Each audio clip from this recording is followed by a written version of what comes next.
ายดีมื้อนี้มาพบกับรายการสายน้ำเมาส์ของพวกเขาอีกแล้วเนาะมื้อนี้ข้าพเจ้าไก่สิได้พาทุกท่านไปเบิ่งวิธีการห่อข้าวต้มด้วยใบตองต่อจากคลิปวิดีโอที่แล้วที่เฮาไปเอาตองมาแล้วเนาะ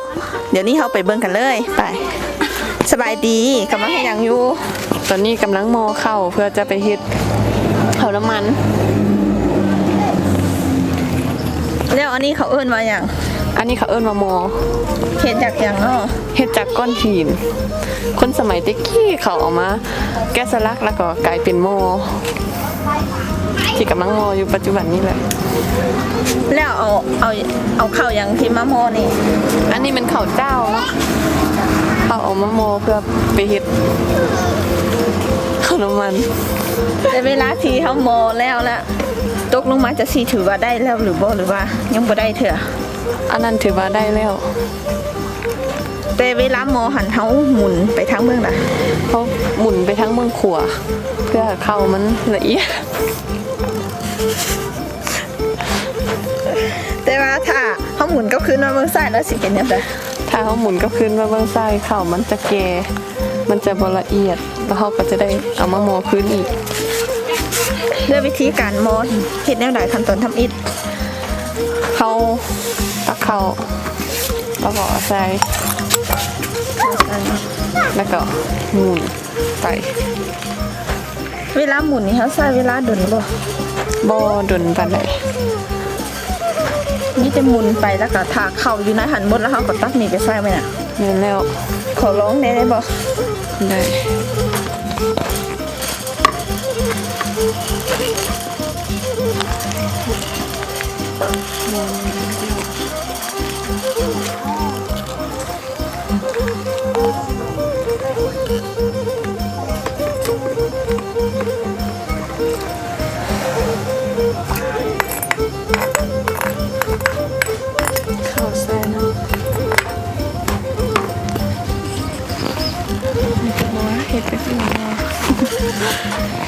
เฮ็ดจังซี่แม่นน่ะแม่นแล้วเฮาก็หมุนไปเรื่อยๆเนาะค่อยๆอันนี้แล้วปิดตกไปด้วย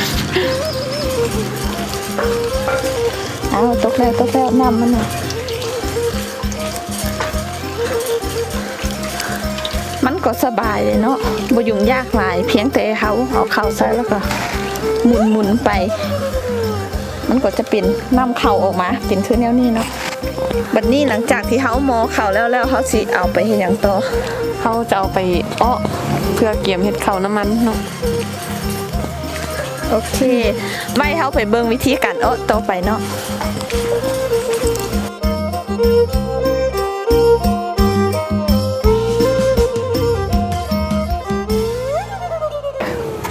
เอาหม้อนั่นนะของสัตว์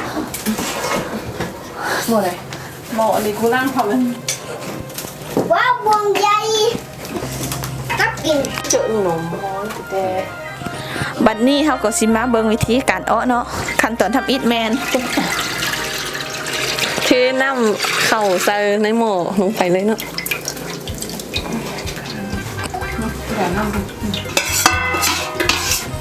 ขั้นตอนทำอิฐก็จะเป็นเทน้ำเข้าหูดำเข้าไปในหม้อก็จะเป็นแนวนี้เนาะ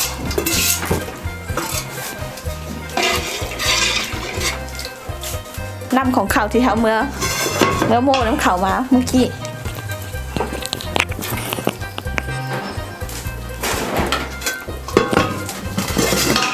กระดาษน้ำมันยุตินาทีบัดนี้เฮาสิมาเกี่ยมตรงเพื่อจะได้ห่อข้าวต้มเฮาก็จะจีกเป็นใบยาวแล้วก็เอามาตัดส่วนมันออกหน่อยนึงเมื่อตัดสำเร็จแล้วก็จะเป็นแนวนี้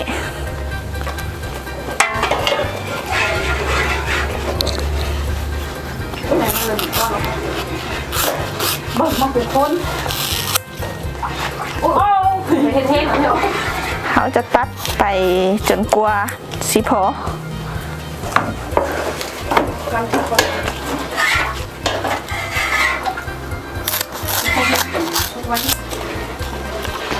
เมื่อเขาเกี่ยมตรง เรียบร้อยแล้วเขาก็มีแต่ท่าเ เขามีแต่ถาห่อข้าวต้ม คานมาขึ้นมาคานมา โอเคบ่หลังสีสุกแล้วเนาะมันจะเป็นข้าวมันจะเป็นก้อนๆแนวนั้นอ้าวสุกแล้วปรุงมาห่อกันเลย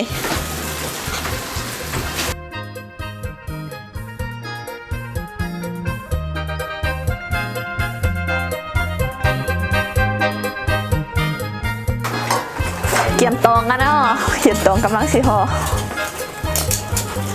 กินข้าว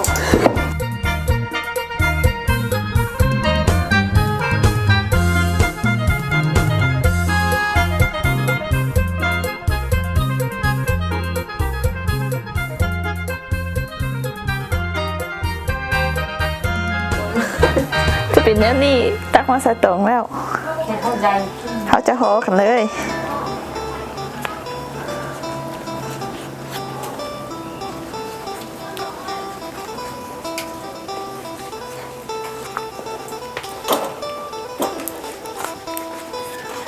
ตองยาวไข่เมื่อห่อแล้วก็จะเป็นแนวนี้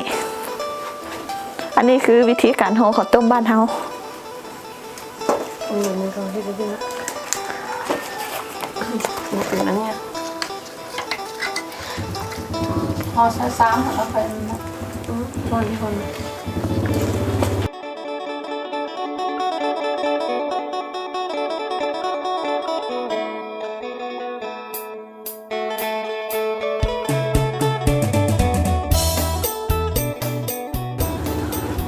อันนี้จะห่อเป็นแบบเอกลักษณ์ของไทยบ้านเที่ยวเลยเนาะบ้านเที่ยวเขาจะมาห่อข้าวต้มแนวนี้จะบ่มีลวดลายยุ่งยากหลายคือของไทยบ้านอื่น